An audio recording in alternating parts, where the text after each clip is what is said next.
friends, Heidi here from Rain Country. God is good all the time, and I'm here for another compilation video on natural herbs and more to help with different ailments that you may have. So this is where I compile not just herbs, but various foods that you might want to consider adding more of to your diet, as well as things that you can do to help, or not do for that matter. So this is one in particular that really applies to me, especially since starting my YouTube channel back in August of 2016.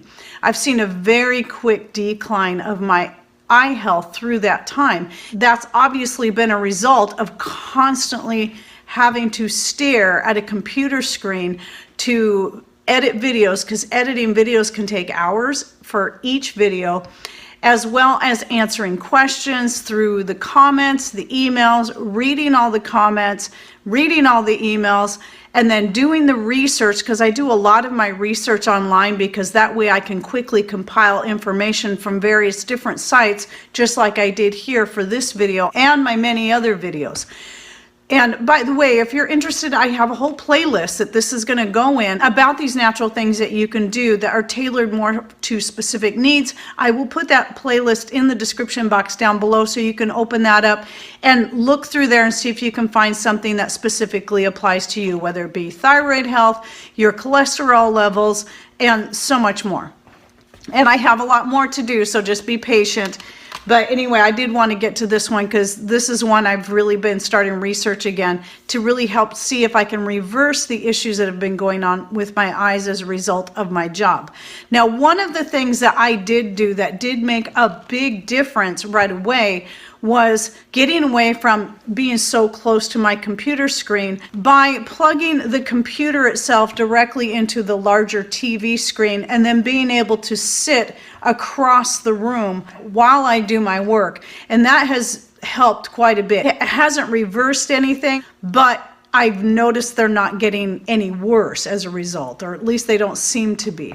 I do still find I have days that are worse than others, and I do believe it has to do with the amount of activity that I'm getting either outside in the sun or having to spend on the computer itself. Before I get into the herbs and foods, let me talk a little bit more about that. We're surrounded all the time when we're indoors by LED lights. Now, I know there's a lot of argument why some people get away from LED lights because of that, and going for more natural lights like incandescent, if you can still get incandescent bulbs, candlelight, lamplight. Those, of course, are going to be best for your eyes when it comes to interior light. So I know the fact that I use a lot of LED lighting around my house does not help the matter. But what's worse than that, because that's not direct. You're not usually just sitting there staring at your LED lights.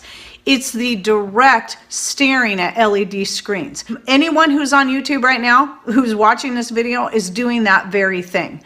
So if it's a video you can just listen to, then listen like I know a lot of you do, and you might be doing right here, while you're doing other things. But keep in mind, I do like to share video clips and photos too. So I don't want to encourage you to keep staring at the screen, but I don't want you to miss anything where I'm actually showing some things that could be helpful as far as that goes. So there are some things that you can do to help counteract that. And of course, a lot of you have probably heard of the blue light blocking glasses. Now, I do have some. I have some reading glasses that I actually really like that are blue light blocking, but they still didn't help me in regards to working on the videos and still being close to the screen all the time.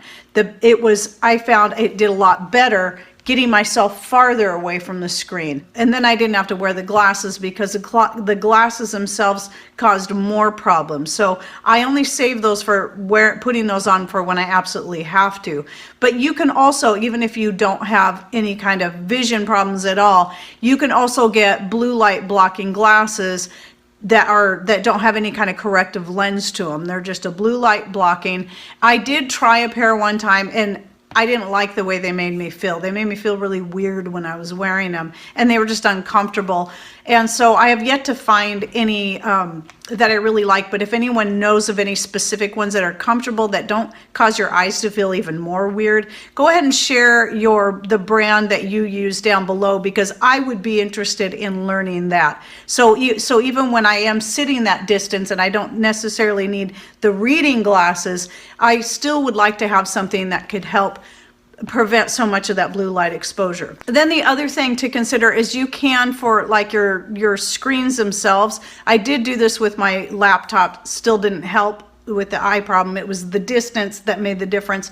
But you can get a blue light blocking sheet that you can put over, just like the protective things you can put over your smart devices. But I did get the bigger ones to go on my laptop. So at least I have that when I do those rare moments where I do actually have to get on the laptop where I'm closer, at least I still have that. Also, the other thing is try to counterbalance it as much as you can, because some of us nowadays in our particular jobs like mine, it's really hard to not spend hours per day staring at some kind of screen because of our jobs. And a lot of us are in that position, especially now. So whenever you can, look out the window and focus on the farthest thing away, because that's part of the issue. It's not just about the LED exposure. It's not just about the radiation coming from your screens. It's also about the constant close-up work, because I find when I'm doing my sewing, if I'm looking down at my sewing all the time, my eyes start to hurt just as much as they did when I was sitting close to the computer screen. So for me, that was also more about that distance. So I try to always look up as often as I can and look out the window and focus on the farthest thing that I can see, and then move my focus to something a little closer and a little closer and a little closer, and then move it back out again. That's a really good eye exercise that you can do. And you'll probably find too, as soon as you can lift your eyes from a computer screen or anything that's really close and focus on something with natural lighting, like sunlight, that is farther away, you'll feel your eyes just kind of relax. I mean, I notice it all the time. Same thing applies if you can take both hands, cup them tightly over your eyes, and try to block out as much light as you possibly can, and then focus on the inside of your hands. You shouldn't be able to see it, but trying to focus on the inside of your hands in the complete darkness is also a very good exercise to do for your eyes to help with your eye health in general. And getting as much sun on your eyes, not directly into your eyes, but on your eyes, is also important. So not just looking at things that are illuminated by natural light, but also trying to get that sun indirectly shining on your eyes. So I mean, think about this. People worked for generations and generations out in the sun, and they didn't have sunglasses on. I personally think sunglasses have been more of a detriment to people's eye health than not wearing sunglasses, because we were made, just like we were made to have sun exposure onto our skin that helps us get that vitamin D that we so desperately need. Getting the sunlight on our eyes is also important. We weren't born with sunglasses. We were born with natural melanin. We were born to be exposed to the sun. So getting out in the sun as much as possible is really important, especially if you're one like me that has to spend a lot of time staring at a computer screen, or you don't get to get out a lot because you live in an area that hardly gets, especially in the wintertime, that's usually when my eyes are worst, because I don't get enough sun. I'm not able to get out in the sun near as often as I need. So that's why we got to do what we can to compensate. So obviously, today is actually a really nice day, so I've been trying to look out the windows, get outside a little bit. It's really cold out there, so I'm not spending a lot of time out there, but at least standing out the window with the sun shining in and actually allowing the sun to hit my eyes, but not staring directly at the sun. We're all smart enough to know this. Now, there is some things that say you can look directly at the sun only when it's just coming up and as it's setting, because that's where the rays are the weakest. But I'm not going to recommend that. Some people say it has helped them. Some people say it has caused more damage than not. So I won't personally recommend that. Look into all that kind of stuff for your own self. And please share your personal testimonies on that if you've tried any of that. But as far as that sun exposure, at least getting that sun on your eyes a little bit every day if you're able, if you have any sun in your country or in your city, then try your best to do that. But if nothing else, even on a cloudy day, you can still look out the window and focus on things that are far away. It's still going to have natural light. So try to get that as much as you possibly can. Okay, so now let's move on to, I'm going to talk about supplements first, just so you can understand what you need. And you can supplement with these things, Or you can look at the list I'm going to read that's going to be foods, some of the foods that are naturally high in these things, or foods that you already know, like vitamin C, for example, is one of those on the list. So obviously getting lots of citrus fruits or any other fruits and vegetables, like rhubarb is a vegetable that's naturally very high in vitamin C. Any of those things that you can get more of in your diet. We got those organic mandarin and satsuma oranges coming in from Misfits Market, so I try to eat at least one of those every day. So I already mentioned C, obviously vitamin A, so you're getting beta carotene from the carrots and any of your orange type fruits and vegetables, like squash, for instance. Pumpkin for certain is high in that. Vitamin E, zinc oxide, copper, and lutein. I'm not sure I'm pronouncing that right, but this is how it's spelled right here so you can see. So now let's talk about the foods, and then I'll talk about the herbs. So carrots, of course, beets, fish, eggs, sweet potatoes, there you go again with that vitamin A, nuts, bilberries, and when I say nuts, it's going to be nuts of any variety. This is the thing about these lists, by the way, is it's about tailoring it to you. It's not one specific diet, like some people falsely say that I'm saying. It's about finding the things that you like best, things that are going to work best for you, things you're not allergic to, and so on. And then picking those out, and things that you can have. Not everybody can have eggs, not everybody can eat fish, and so on. And out of the nuts, we all should have at least one favorite that we really like. And so look at those, lots of healthy fats in those nuts. Any of your dark leafy greens. So I would say even dandelion leaves and kale and collards, peas, broccoli, well, that really kind of falls in the dark leafy green, especially if you're eating those dark green parts of the broccoli. Yellow potatoes, which are our favorite potato, are the yellow ones, whether it be the yellow fin or the Yukon Gold, any kind of yellow potato we love. Corn, obviously non-GMO, and oranges, I already mentioned the oranges, obviously because of the high vitamin C, and that's going to apply to any of your other citrus fruits. So this is basically just a short list to give you an idea of things to look into. Now let's get on to the herbs. Now in most cases, these herbs you're looking at either taking a powdered and encapsulated form in the form of a tea, or even using as an eye wash like you would with the fennel.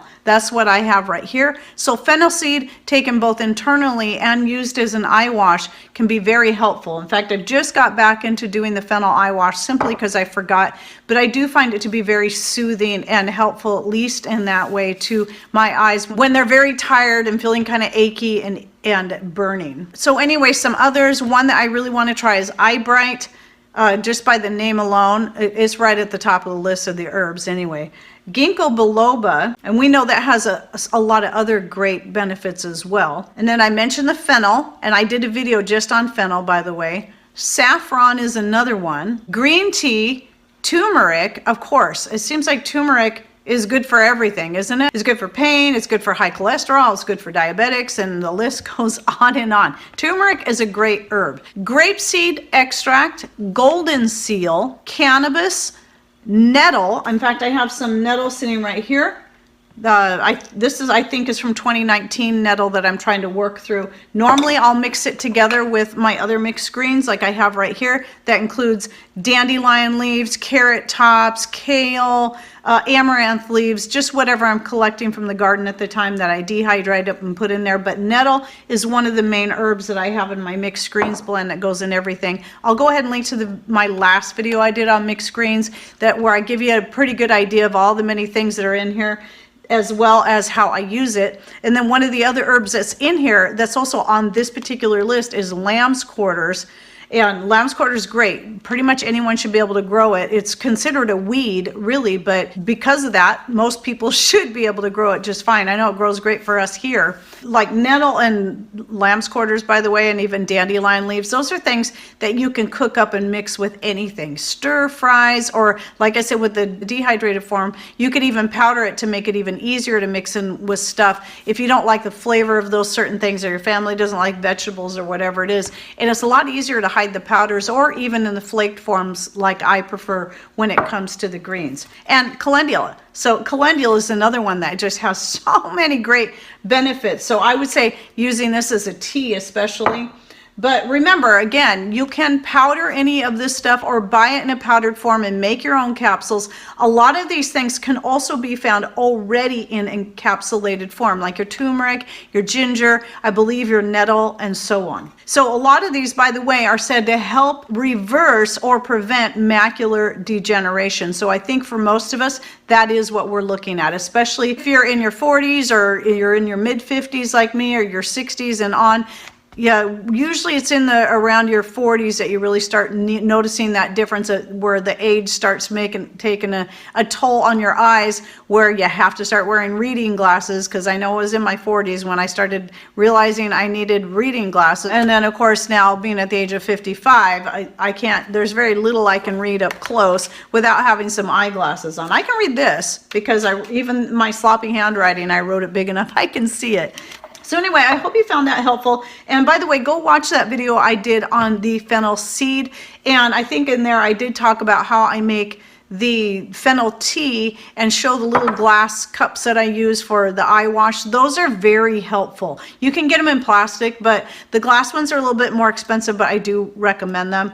And so check that video out. And so far, you know, like I said, I'm just getting back into the fennel thing again. Sometimes I simply just get lackadaisical and then forget to keep up on these on a regular basis. But trying to do the eye wash twice a day. And then also you can take your fennel seed, you can chew it up, you can add it to your cooked goods. And right here I have a blend of fennel and black seed that I'll sometimes take as a supplement just like this, and I'll chew these up. I'll take a spoonful and chew them up. It's not the most pleasant thing, but a lot of good benefits in there. So if you know of any other herbs or foods or things that are really helpful for helping the eye health, whether it be externally or just taken internally in the form of a food or a tea or whatever, then go ahead and share those with us down below. And by the way, as I've been trying to keep up on doing, I'll be typing up this list that I have right here and adding more to it as I think of it or find more information.